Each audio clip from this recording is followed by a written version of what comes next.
Alright, welcome back for the third and final part of today's lecture. I'm going to try to keep this one briefer than the others. So we're going to talk now about the speech apparatus, the brain, and the language usage. So for the study, like I mentioned before, they maximized the use of the non-human vocal tract. They did that by first trying to pick the best baseline possible. So the speech apparatus, while not really human, is close enough that it can produce some of the similar sounds that we make.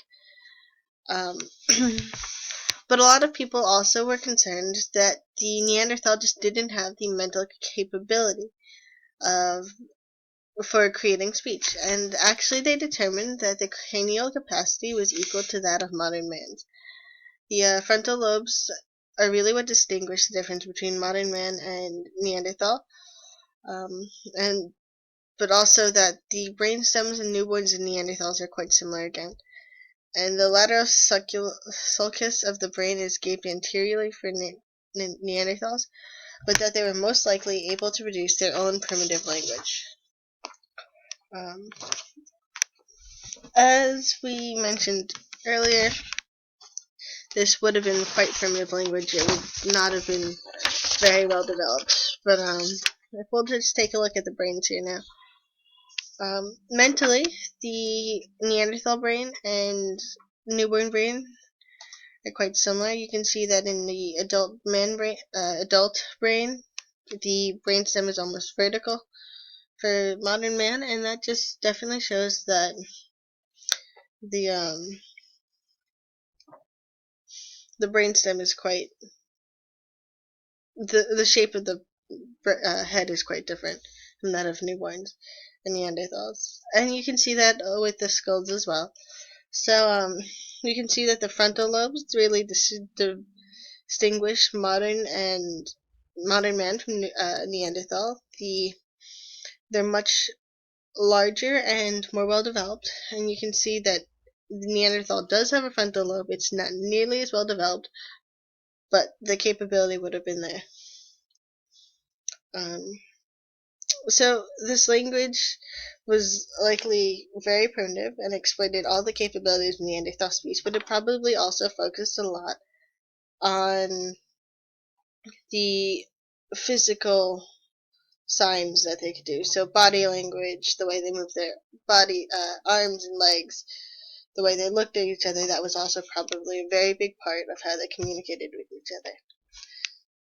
We're going to further explore that concept of how they would have communicated with each other using only a very limited verbal repertoire in tomorrow's class.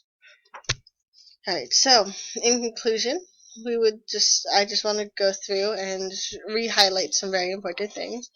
So the Neanderthal did not have the same anatomical ability to produce a full range of human speech, and they were not nearly as well equipped for language as man is. But their phonetic ability was more advanced, so they were better adapted to communicating with each other than non-human primates are. And that the brain itself, while most people thought it was smaller and more primitive, could have been well developed enough to establish this primitive language that would have allowed them to expand their reasoning and logic. The Neanderthal culture and the limited phonetic ability was probably used in some variation of language. Like I said before, this is the concept that we're really going to be studying tomorrow in class.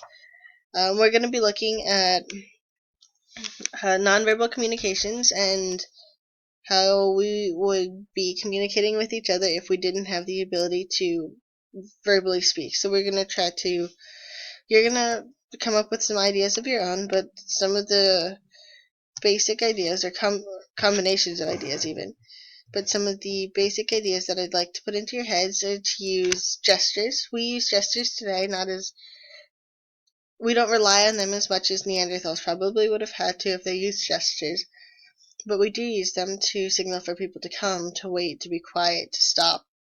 They probably also use body language, so looking away, trying to catch someone's attention, or being more aggressive, being more assertive, we're going to try to use the same body language, their limited phonetic ability to communicate with each other in class and perform a series of tasks, as I said. If you look at this, you can look further into, if you really want to look further into this, you could look into studies about why Neanderthals disappeared, and because as we know, Neanderthals don't exist now. At least no classic Neanderthals exist anymore, except for as fossils.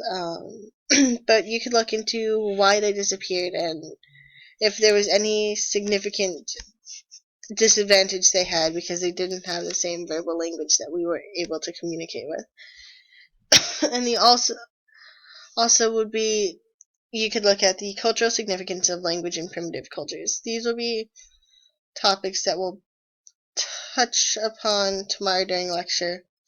More so the cultural significance of language and the adaptation. And if you just want to look further into this paper, I've got a little reference here, and it's by Lieberman and Krellin, like I said before, and it's called On the Speech of Neanderthal Man of Linguistic Inquiry, and you can retrieve it from JSTOR, which you all should have access to.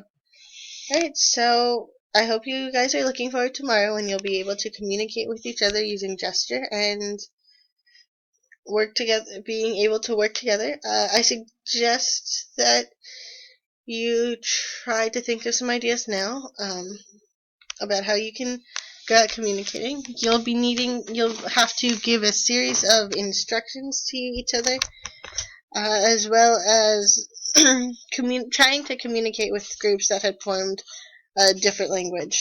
So we'll be breaking up into groups of 5, approximately 5 at least, if you're all there tomorrow. And we're going to try to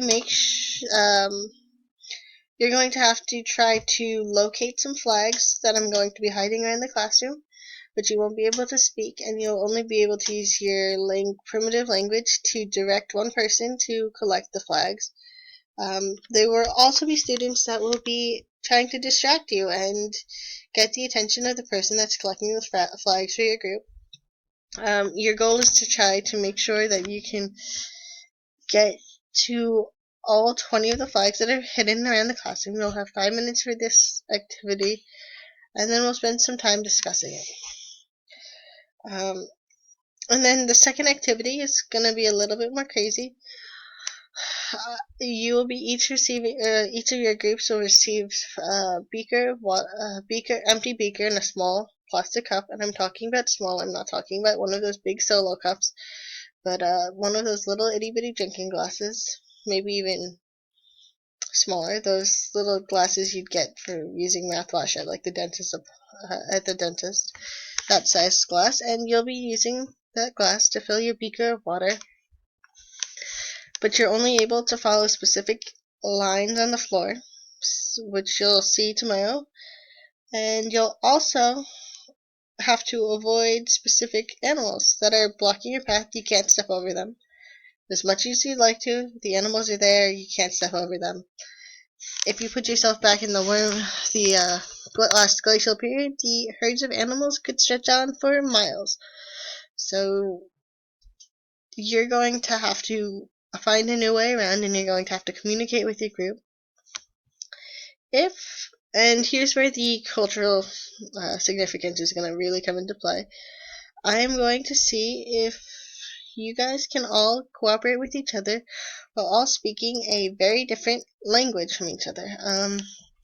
I would ideally like you to not discuss any ideas for language until tomorrow, because I'd like you all to try to come up with something fresh and new for your communications for tomorrow's class. And we'll also be having some discussion, and after that you're going to be assigned a 1,000 word brief reflection assignment. So please make sure that you're paying attention in class tomorrow. It is going to be a relatively extensive class. There's going to be a lot of things that we're going to try to get done, but I think you'll all enjoy it. And have a good night.